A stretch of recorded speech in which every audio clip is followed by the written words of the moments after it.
The Earth. Is it really just a big ball floating in space? Spinning on its axis at 1,000 miles per hour? Hurtling around the sun at 67,000 miles per hour? Whizzing through the Milky Way at a milk-curdling speed of over 500,000 miles per hour? And warp driving through the heaven at over 500 million miles per hour? And what about the sun? Is it really 93 million miles away and close to 1 million miles in diameter, with a circumference of nearly 3 million miles? And it's constantly illuminating half of our entire Earth's surface with the rotation of the Earth, creating our 24-hour days, our night and days? Or, shh, the Earth is flat.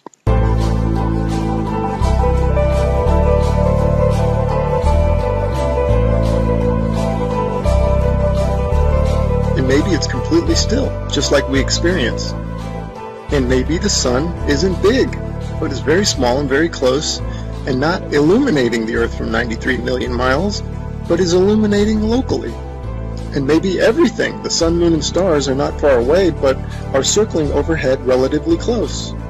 In this video, we're going to explore the latter option, and at the end, we're going to reveal startling evidence through the use of time-lapse photography that the sun cannot possibly be 93 million miles away, but is in fact very close, and is illuminating locally as it traverses our flat Earth. Oh man, and watch how this sun comes at you. Boom! I mean, come on. And that's all perspective. If you look at jet trails, Google Images, you'll see them. They start out low at the horizon, they come up overhead. Look at that thing. They come up overhead and then they go down to the horizon. Perfectly explains what the sun would do. Here it is going overhead. I love time lapse. And look at this. You can't go out and look at the sun. You can't see this stuff, except that it's on, time lapse like this. It's incredible. Now watch this thing. It's sweeping. The sun over flat Earth is doing a big circle, right? Look at this thing. See it sweeping to the right. It's like a lefty bowler. Just toss that down the alley, and there it goes, hooking into the pocket.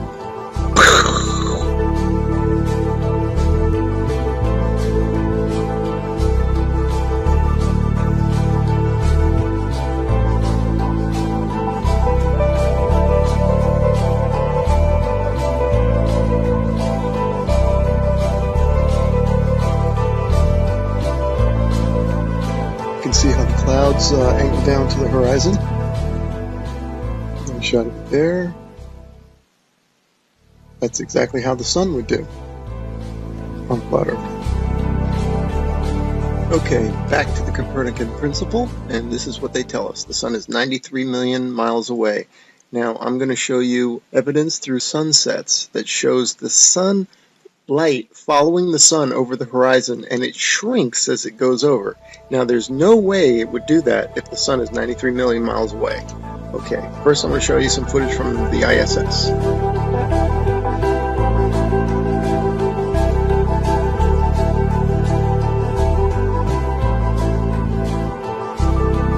Okay, now watch this animation. Watch this sunset. Now this is exactly, if they came to me and said, do an animation, this is how I would do it. If the sun were 93 million miles away. Just like that. Have the whole horizon fade evenly. But that's not what we see.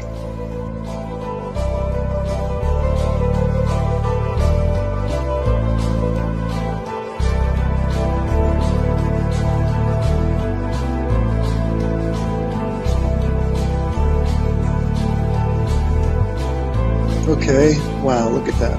Look how the light lifts off the ground like a big wedge, or like lifting up a sheet of paper. That's incredible footage. Definitely the light's following the sun, right? Okay, next I'm going to show you how a sun that is circling over the Earth, that creates the horizontal aspect of the sun. If you combine that with perspective, which creates the up and down of the sun, the rising and the setting, you get the 23.5 degree tilt that they talk about. It's nothing but perspective and the circling sun.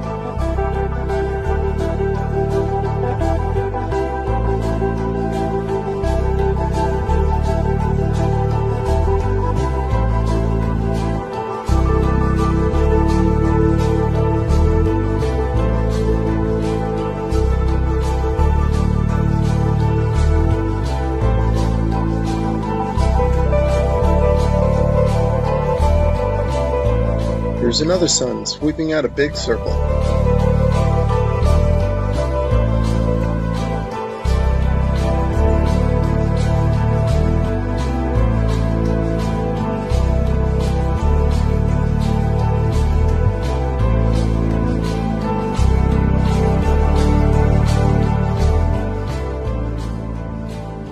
Okay, here's a phenomenon that you might be wondering, how in the heck do you explain this on a flat Earth?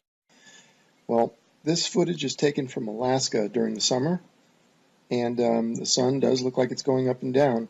The reason it's doing that is that this town in Alaska is not in the center of the sun's circular circuit. In other words, the sun is making a big circle, and the town is not in the center of that circle. So the sun will be closer and further from the viewer with the camera. That will cause it to go higher and lower, and also maybe even bigger and smaller.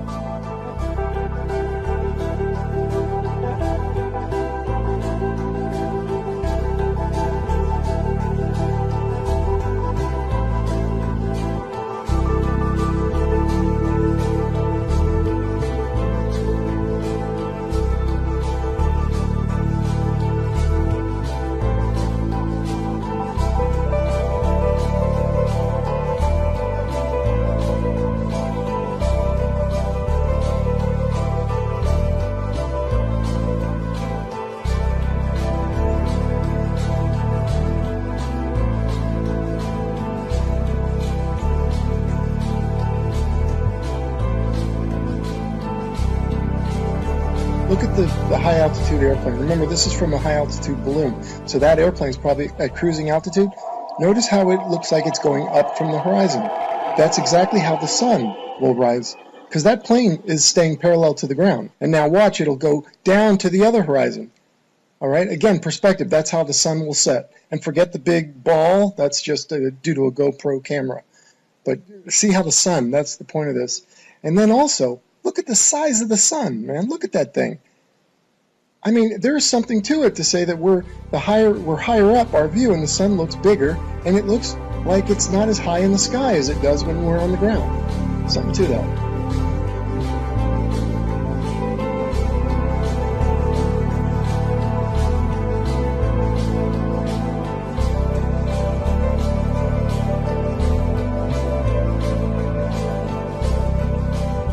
Let's explore this notion a bit further, that the sun looks bigger when filmed from higher up. The next 3 slides, I'm going to do a comparison, a side by side. The one on the left, the camera's above the clouds. The camera on the right is ground level.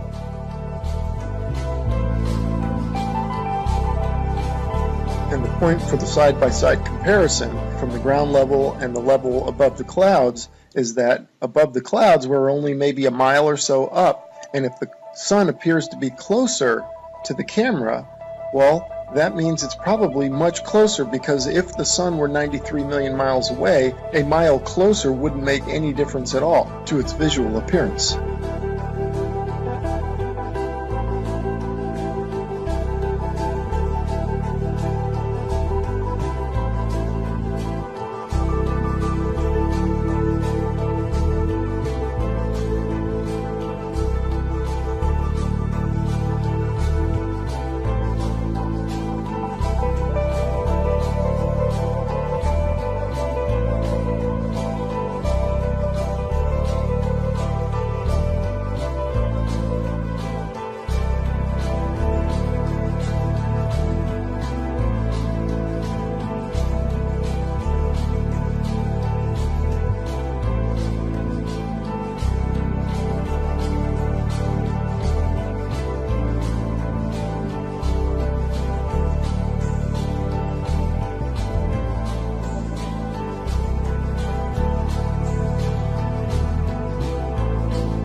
Okay, here's a little illustrator or a little cartoon from a website called timeanddate.com. It's really funny that they would have a perfect illustration of a sun rising and setting on a flat earth due to perspective. You'll notice that it rises from below the horizon and sets below the horizon. Now you might be saying, well, how's that possible? I can see now you're saying that it rises and lowers due to perspective, but how does it disappear below the horizon? Well, I got a theory about that. Because of the fact that all parallel lines and planes converge at your eye level horizon, this is according to the perspective, I'm not making this up, if in fact, and they do, they converge at your eye level horizon visually, then it makes sense that after that point they diverge, meaning they then separate, so the sun would continue on a downward track. As you can see from my illustration here, the lines would go to your horizon and then afterwards they would spread out and separate, kind of like a starburst, and the starburst being at your horizon, at your focal point.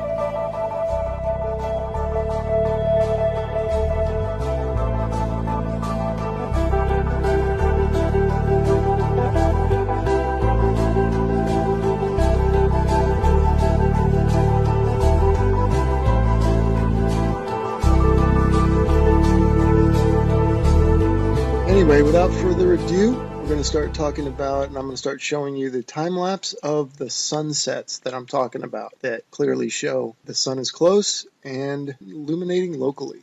Here we go.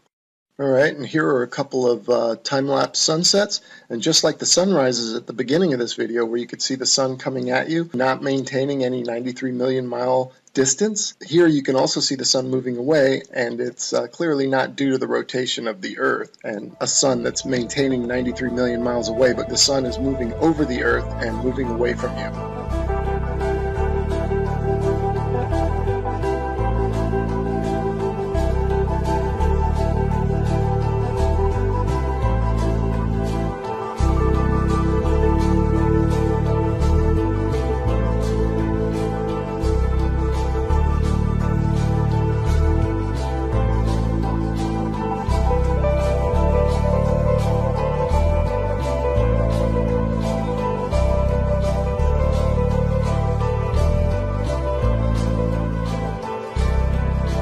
Okay, these next three slides, the sun is almost set already behind the horizon, but watch as the sunlight shrinks and follows the sun. It's definitely a locally illuminating sun, not far away, not very big, and definitely not 93 million miles away.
Okay, remember this video from the beginning of the video? I showed you this one and how it's circling over the Earth, and watch it sweep to the right like a bowler bowling it in there for a strike. Okay, now I want you to pay attention to the way the light follows the sun. The sunlight's going to shrink, right, as it follows the locally illuminating sun. Watch this. See it shrinking, following the sun? You do not get that if the sun is 93 million miles away. The entire horizon should fade evenly, just like this supposed shot taken from space of the Earth. You can clearly see the way they depict it. They depict the demarcation between day and night, or light and dark, as a long straight line. And you can see the long straight line moving as one solid piece. That means that the sunset should all fade, the entire horizon should fade evenly. But that's not what we observe, as we will see and as we've seen in the footage so far. The sunlight shrinks and follows the sun over the horizon. So these time-lapse sunsets are definitely the nail in the coffin for heliocentrism. But this particular one here, shot from above the clouds from this observatory, is the final nail in the coffin. Look at how the sun just shrinks and the light shrinks to nothing. That cannot happen, as I showed you in the when the sun illuminates the entire Earth, which it does from 93 million miles away. It has to. You don't get this isolated look at the sunlight trailing the sun. That's only possible with a small sun, close, not very high, illuminating locally. I mean, if this isn't proof to you, then you gotta take the blinders off.